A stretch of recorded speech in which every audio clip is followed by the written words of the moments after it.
Dear colleagues and friends, it's a great honor to be able to address this roundtable, albeit virtually, and I regret not being able to join you again in Sweden.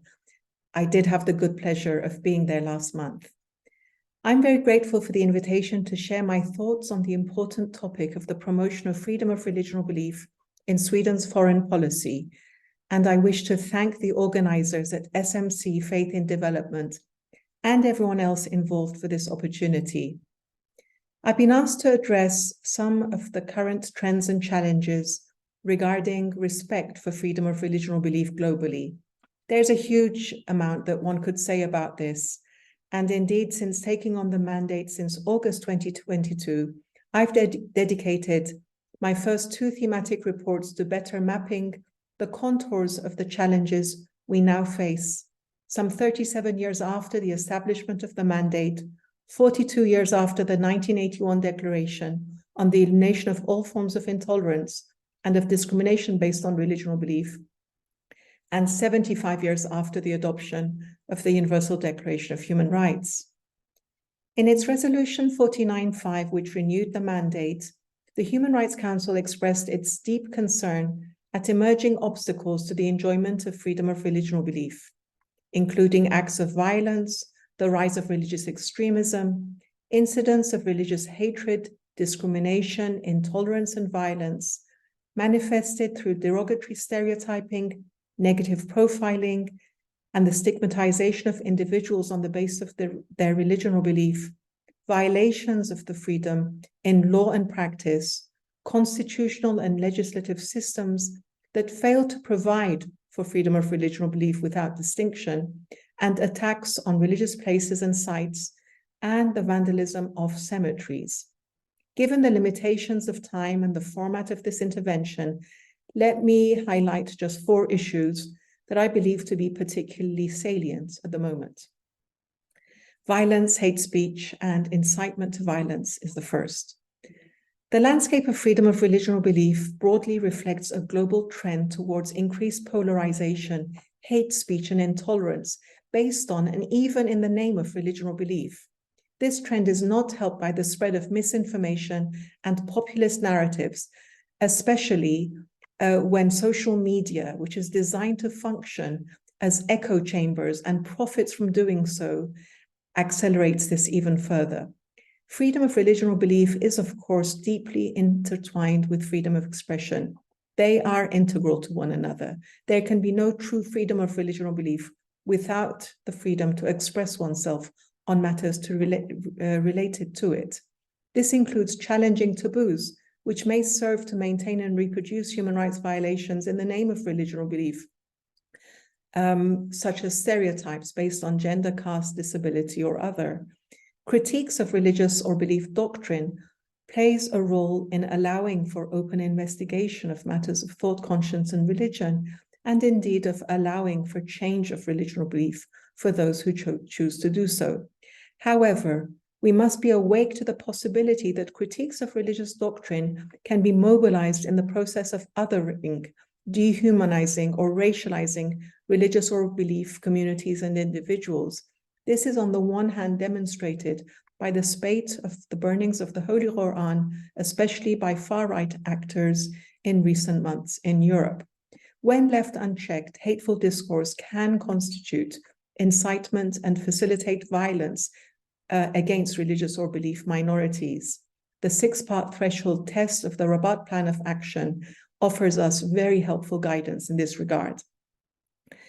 I have joined and been joined by colleagues from the special procedures in raising concerns of some matters. Let me just give you a few examples from recent months regarding widespread violence against the Ahmadiyya community in Pakistan, violence, harassment, and discrimination faced by some Afro and indigenous groups in Brazil, hate speech and the obstruction of the construction of a mosque in Korea, and alarm at the continuing abuses in Manipur in India. Unfortunately, parliamentarians and functionaries of local government often find the promise of electoral success on the back of hateful discourse may outweigh their desire to see human dignity and the rights for all protected. and the political incentives associated with the demonization of religious or belief groups remain a key driver of this problem. Now, secondly, shrinking space.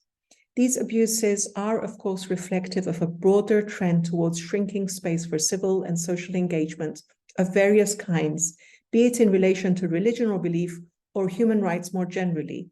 Religious or belief communities and those professing humanist or atheists' ideas and beliefs are, of course, vital players in a living, active, and diverse civil society, one that reflects society on large, and these are necessary contributors to debate about good governance and human rights. It is therefore unsurprising that they are often targeted as part of a broader process of stifling public debate, especially through restrictive legal and administrative measures. Now, thirdly, freedom of religion or belief and people on the move. A key issue intersecting with both of the issues mentioned is that of people on the move. On the one hand, violations of freedom of religion or belief are a common driver of migration. On the other, whipping up fear about migrants, refugees, and asylum seekers is an increasingly common tactic used to forward xenophobic and political agendas and policies. Commonly, stereotypes about people with particular religious or belief backgrounds address them as being blasphemous or inclined towards terrorism, criminality, subversion, or intolerance. As a result, marginalized religious or belief individuals and groups are often at higher risk of human rights abuses, whilst attempting to seek safety and refoulement to situations where they may face torture or even the death penalty is a high risk. Fourthly, poor domestic understanding and implementation of freedom of religion or belief standards. The 3 points above are underpinned by a widespread lack of understanding of freedom of religion or belief and the international standards associated with it, indeed the international obligations associated with it at the domestic level. My report to the General Assembly last month highlighted the complex variety of actors whose training and capacity building on these standards is necessary to make freedom of religion or belief a tangible reality for rights holders, even in cases where the legislative and constitutional arrangements are supportive of the right. In short, the law is not enough. The actors need to also be mindful of the law, be interpreting it correctly, and applying it and ensuring real, tangible access to it.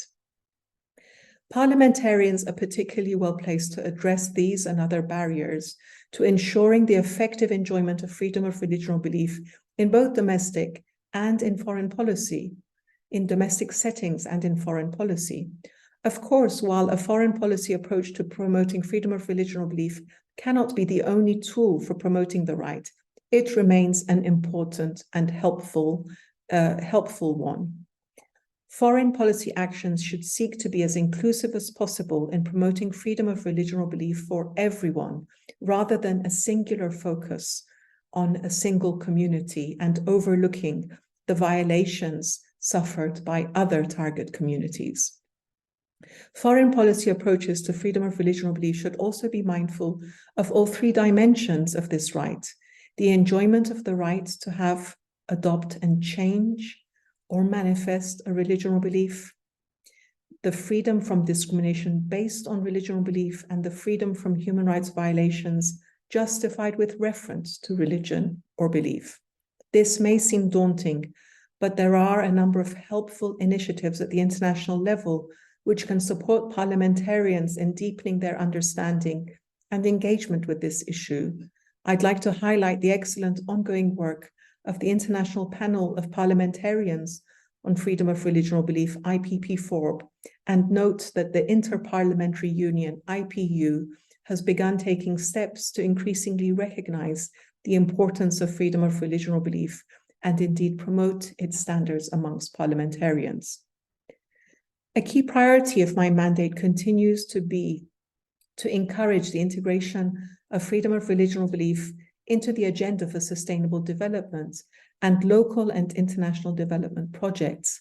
I'm very happy to be engaging with SMC and other actors in this regard, and I'd like to strongly encourage the integration of freedom of religion or belief into development projects and development cooperation, since it can have a transformative effect at the grassroots level and leave tangible, positive traces all around.